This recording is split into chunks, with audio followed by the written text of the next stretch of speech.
ఈరోజు మనం ధనుర్మాసం, అసలు ధనుర్మాసం అంటే ఏంటి, ఆ ధనుర్మాసం యొక్క విశిష్టత ఏంటి? మనకి మార్గశిర మాసంతో కూడుకున్నటువంటిది, అంటే మార్గశిర మాసంలోనే వస్తుంది. మన తెలుగువారి ప్రకారంగా చూసుకుంటే ఈ మార్గశిర మాసంలోనే కొద్దిగా అవగానే మనకి ధనుర్మాసం కూడా మొదలవుతుంది. ఈ ధనుర్మాసం అంటే మార్గశిర మాసం అంటే మృగశిర నక్షత్రానికి అని చెప్పుకున్నాం కదా. అంటే మనం చాంద్రమాన ప్రకారంగా చేసుకునేటటువంటిది తెలుగువారం మార్గశిర మాసం. ఇక సౌరమాన ప్రకారంగా చేసుకునేటువంటిది అంటే ఇప్పుడు సూర్యుడు ధనుస్సు రాశిలోకి ప్రవేశిస్తాడు కాబట్టి దీనిని ధనుర్మాసం అన్నారు. అదే మకరంలోకి ప్రవేశిస్తే మకర మాసం, మిథునంలోకి ప్రవేశిస్తే మిథున మాసం. అట్లా వారి రాసుల్ని బట్టి వారు ఆ మాసాన్ని పిలుస్తారన్నమాట. మనం నక్షత్రాన్ని బట్టి పిలుస్తాం. అంటే పున్నమి చంద్రుడికి దగ్గరగా ఏ నక్షత్రం ఉంటే అదే మనం అనుకుంటాము. వాళ్ళ రాశిలోకి ప్రవేశించేదాన్ని, సూర్యుడు ఏ రాశిలోకి ప్రవేశిస్తే ఆ మాసంలో దాని ప్రకారంగా వారు ఆ మాసాన్ని పిలుస్తారు. ఈ ధనుర్మాసం ఎక్కువగా తమిళ వారు చేసుకుంటారు, కానీ మనం కూడా ధనుర్మాసాన్ని బాగా విశిష్టంగా చేసుకుంటాం. గోదాదేవి కళ్యాణం చేసుకోము, ఆండాళ్ళి తల్లిని, అంటే భూదేవి యొక్క మరో రూపమే ఆండాళ్ళి తల్లి అని, లక్ష్మీదేవి మరొక రూపమే ఆండాళ్ళి తల్లి అని అనుకుంటాం. ఈ 30 పాసురాలు ఉన్నాయి. ఈ శ్రీవ్రతం అనేటటువంటి పేరుతో 30 రోజులు కూడాను చేస్తారు. ఒక్కొక్క పాసురాన్ని ఒక్కొక్క రోజు పఠిస్తూ ఉంటారు. అంటే అందరూ లేపుతూ ఉంటారట, గోపకాంతలు లేపుతూ ఉంటారు అని చెప్తూ ఉంటారు. దాన్ని ఒక్కొక్క రోజున ఒక్కొక్క పాసురాన్ని, అది తమిళంలో ఉంటుంది. ఇవాళ మనకి తెలుగులో కూడా చాలా వరకు అందుబాటులోకి వచ్చాయి. అంటే గాన రూపంలోనూ వచ్చాయి, లేదంటే విశ్లేషణ కూడా, అంటే కేవలం మన భావాన్ని మాత్రమే, తాత్పర్యాన్ని మాత్రమే తీసుకునేటటువంటి అవి కూడా మనకి అందుబాటులోకి వచ్చాయి. గూగుల్ పుణ్యం అనుకోండి, చాలా వచ్చాయి అనుకోవచ్చు. పెద్దలు మనకి అంటే ఇప్పుడు మనలాంటి వాళ్ళు ఉన్నాం, మనం ఎక్కువగా మనం ఆంధ్ర తెలంగాణలో ఉండేటటువంటి వారం ఉన్నాం అనుకుందామండి. మనకి తమిళ్ మీద అంతా పట్టు ఉండదు కదా, ఏదో అర్థమవుతుంది కానీ మనం తిరిగి చెప్పాలంటే కష్టతరం అవుతుంది. అందుకని మనలాంటి వాళ్ళ కోసమని కొంచెం వాళ్ళు తర్జుమా చేయటం జరిగింది తెలుగులోకి. ఆ విధంగా కూడా మనం వినొచ్చు. వినటం వల్ల కూడా మంచి ఫలితం వస్తుంది. ఈ ధనుర్మాసంలో చేయవలసినటువంటి విధి విధాయకం ఏమిటి? కార్తీక మాసం అంతా కూడాను 4 రోజులు ఉపవాసం ఉండండి అన్నారు, రాత్రికే తినండి అన్నారు. ఈ ధనుర్మాసంలో ఏం చేస్తారంటే తెల్లవారుజామున మనకి బాలభోగం అనేటటువంటి పేరుతో జరుగుతుంది. అంటే స్వామివారికి నివేదన చేయడం 4:30 నుంచి 5 నుంచే వారి అంటే ఒక దేవాలయంలో 4:30కి చేస్తారు, ఒక్కొక్క దేవాలయంలో 5 గంటలకు చేస్తారు. అక్కడ బాలభోగంతో మొదలయ్యి 3 పర్యాయాలు పెడతారు. అప్పుడు తెల్లవారుజామున ఒకసారి, మధ్యాహ్నం 12 గంటలకు ఒకసారి, రాత్రి ఒకసారి అన్నమాట. ఇప్పుడు మనం లౌకికంగా గనక ఆలోచిస్తే పగలు పొద్దు తక్కువ, రాత్రి పొద్దు ఎక్కువ.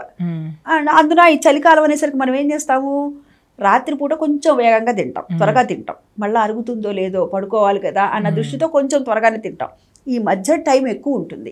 అందుకని బాలభోగం అనేది పెట్టుంటారేమో అనిపిస్తుంది నాకు, మన లౌకికంగా ఆలోచిస్తే. భగవంతుడికి పెట్టాడంటే చిన్న పిల్లవాడు కదా కృష్ణుడు, అందుకని చిన్న పిల్లవాడికి పెట్టేటటువంటిది తెల్లవారుచాన.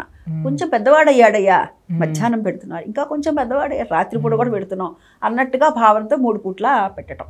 ఇక్కడ పెట్టేటటువంటి నైవేద్యాల్లో కూడా మనకి ఎక్కువగా క్షారగుణాన్ని కలిగినటువంటివే పెడుతూ ఉంటారు.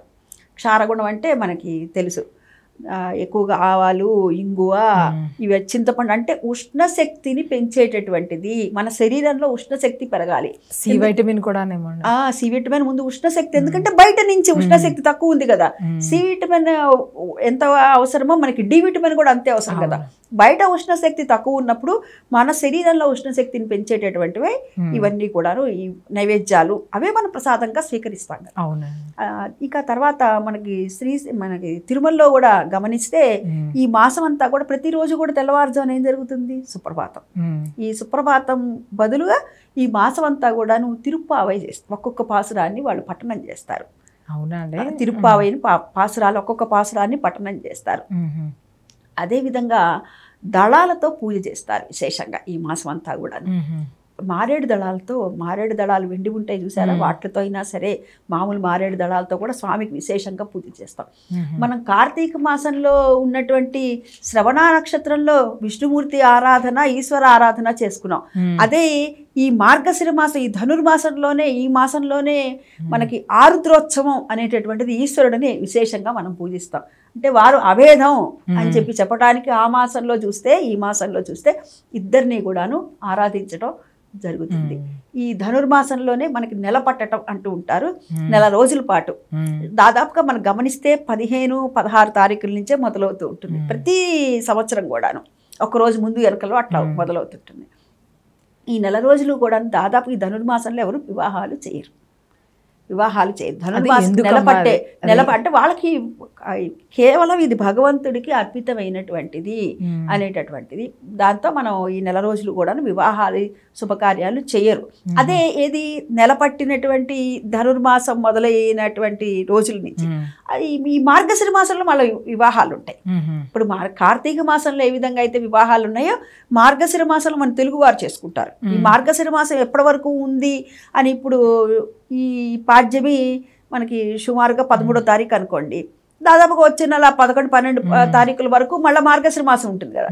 ఈ మార్గశిర మాసంలో కానీ ఈ మార్గశిర మాసంలో కూడా నెల పట్టిన తర్వాత మటుకు వివాహాది క్రతువులు మటుకు మనం తెలుగువారు కాదు, తమిళ్లే కాదు, ఎవరు కూడా చేయరు. తిరుప్పావై అంటే పవిత్రమైనటువంటి వ్రతము అని అర్థం అని చెప్తారు. ఈ పవిత్రమైనటువంటి వ్రతాన్ని నేను చేపడుతున్నాను కాబట్టి ఈ నెల రోజులు కూడాను మీకే నేను కైంకర్యాలు చేయటానికి నేను నా సర్వత్రా నేను ప్రయత్నిస్తున్నాను, అర్పణ చేస్తున్నాను అని సంకేతంగా మన పెద్దవాళ్ళు వివాహాది క్రతువులు ఈ ధనుర్మాసంలో చేయొద్దు అంటే మార్గశిర మాసంలో చెయ్యము, కానీ పుష్యమాసం మళ్ళీ శూన్యమాసం అనుకుంటాం. పుష్యమాసంలో చెయ్యం, శూన్యమాసం అని చెయ్యం. శుభకార్యాది వివాహాది శుభకార్యాలే కాదు, గృహప్రవేశాలే కాదు, ఏవి కూడా చెయ్యము. గమనించండి, ఆషాఢంలో మనకి శూన్యమాసము అని నాట్లు వేస్తాము. నాట్లు వేస్తామా? నాట్లు వేసినప్పుడు అప్పుడు వివాహాది క్రతువులు చెయ్యరు. ఎందుకని అక్కడ వచ్చేటటువంటి మనకి వ్యవసాయం ఆధారితంగా కలిగినటువంటి దేశం మన దేశం, భారతదేశం. అందుకని ఈ నాట్లకు ఇబ్బంది అవుతుంది రా అని. అదేవిధంగా ఈ పుష్యమాసంలో మనకి పంట ఇంటికి వస్తుంది, ఆ ఆనందాన్ని భగవంతుడికి సమర్పిస్తూ మనం కూడా చేయాలి, ఆనందించాలి అని అందుకని చెప్పి ఇప్పుడు వివాహాది క్రతువులు చేరి ఇది కేవలం భగవంతుడికి అర్పితమైనటువంటి రోజులుగా చెప్పబడటం జరుగుతుంది అన్నమాట. ఈ మాసంలో ధనుర్మాసంలో పుష్యమాసంలో ముఖ్యంగా మనకు ఈ మార్గశిర మాసం పుష్యమాసాన్నే మనం ప్రామాణికంగా ఎక్కువగా తీసుకుంటూ ఉంటాం. ధనుర్మాసాన్ని ఆచరిస్తాము, కానీ మనకి శుభకార్యాది క్రతువులకి మాటకు మార్గశిర మాసంలో చేస్తాం. అంటే సగం ధనుర్మాసం మార్గశిరంలో, కొంత పుష్యంలో వస్తుంది.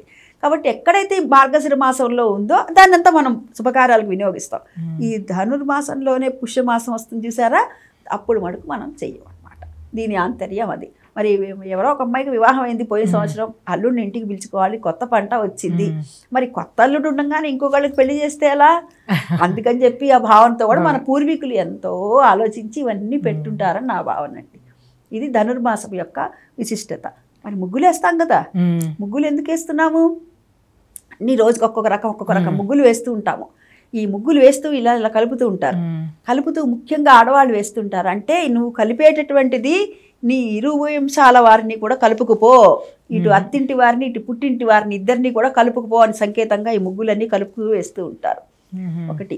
తర్వాత మన పండగల దగ్గరకు వచ్చేసరికి చూడండి, అవి విశేషంగా వేస్తాము. భోగి కుండలని నిండుగా వేస్తూ ఉంటాం, అంటే పొంగి పొరలుతున్నట్టుగా కూడా వేస్తూ ఉంటాము. అంటే మా ఇంట్లో ఎప్పుడూ కూడాను భోగభాగ్యాలు ఇలా పొంగి పొరలాలి, పాడి పంటలు అన్నీ కూడా మా ఇంట్లో అష్టైశ్వర్యాలు పొంగి పొరలాలి అని చెప్పి సంకేతంగా ఈ విధంగా వేస్తూ ఉంటాం. అదే కాదు, పీటలు వేస్తాము. ఆ పీటలు వేయటం ఏమిటి? గోదా కళ్యాణం చేస్తారు. ఆ గోదా కళ్యాణం చేయటానికి పీటలు కావాలి కదా, మరి కూర్చోబెట్టాలంటే అందుకని పీటలు వేస్తారు. ఆ తర్వాత వివాహం చేస్తారు. వివాహం చేసిన తర్వాత ఊరేగింపు అని చేస్తారు. ఊరెరిగింపు అంటే ఊరంతా కూడా, పూర్వము దేవతలకే కాదు మానవులకు కూడా వివాహం చేసి వాళ్ళ పల్లకీలో ఊరేగించేవారు. మా ఇంటికి కోడల్ని తెచ్చుకున్నాం, మా ఇంటికి అల్లుడిని తెచ్చుకున్నాం అని చెప్పడానికని సంకేతంగా ఊరెరిగింపు కాస్త ఊరేగింపు అయిందని చెప్తారు.